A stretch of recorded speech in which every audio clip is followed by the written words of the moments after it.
ceasefire between Israel and Gaza has broken down. The ceasefire between Israel and Hezbollah has broken down. And if you want to know why it has broken down,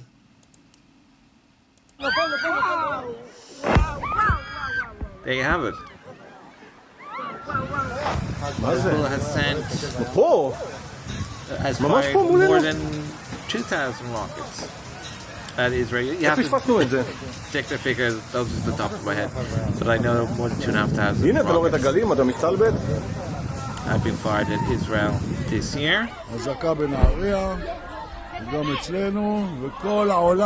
well worse than the first year of the Gaza war, when the Gaza fired 34,000 missiles at Israel in the first year. So that's very sad. I wanted the war to be over so I could go visit Israel by the summer. So it looks like my holiday plans again are ruined by this war. So what does this mean exactly? What the Irish government hasn't been telling people is that there is a peace process, an official peace process that Ireland's not involved in, because Ireland has been encouraging radical Islam to spread across the world. Hezbollah, we got the first stage. So Israel pulled back, and a reconstruction of Gaza, so on, so forth. But since Hamas hasn't given up its weapons and has carried out attacks since the ceasefire, that means the ceasefire is pretty much over, and Israel is going to take over 70% of Gaza, and what looks really bad, encouraging the Gazans to leave. Now, what I want is Palestinians having elections, and then they can communicate with Israel better. But that can't happen if there's an active war. And the Palestinian Authority was going along with the peace process, but now it looks like they have been giving money to terrorists, and Hezbollah have been bombing Israel all year, and they started bombing Israel on the 8th of October 2023, and the Irish media hasn't been reporting on this in a balanced manner. They have been mostly only reporting on Israel bombing and smashing things, which they do very well, but they haven't been reporting on the Israeli experience, which is that Palestine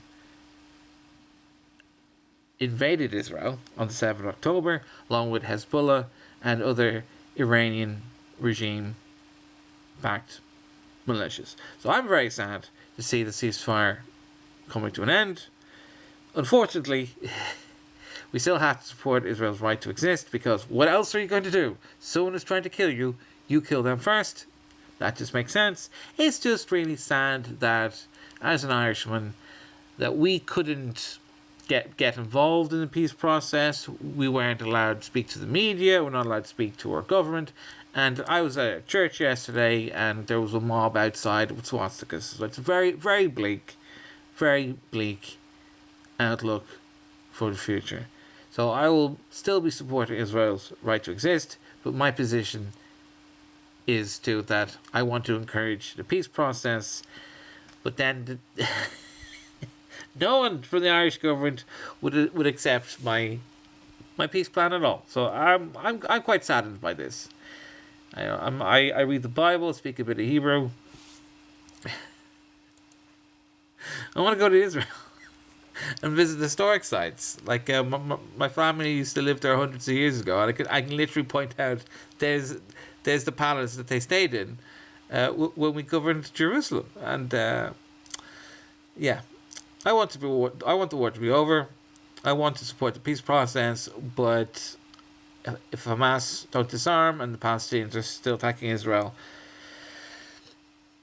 the Palestinians are going to get smashed. I have some sympathy for some Palestinians, like the farmers and the Palestinian Christians, but guys, you need to get off your hole and promote the peace process, or there's nothing that we can do for you at all.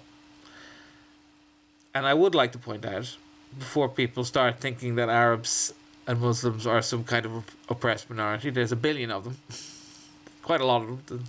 There's more Arab countries than Jewish countries, and there's no real fully Christian country. Right, Christendom has been dismantled. Christ is coming back, though. That's the good news. But I will remind people that last week an Irishman was murdered by two Muslim youths. And the reports on that have been quite biased. And there was, of course, Riyad Boucher stabbed a bunch of Irish children, and in between there's been several other attacks by people from a Muslim background. So keep reminding people that Ireland has to come first. All our policies have to be for the benefit of the Irish nation, which is that we unite together as a Christian nation against radical Islam. And sometimes that means supporting Israel, and sometimes that means criticizing Israel. But at the end of the day, I support Israel's right to defend itself. Am Yisrael High.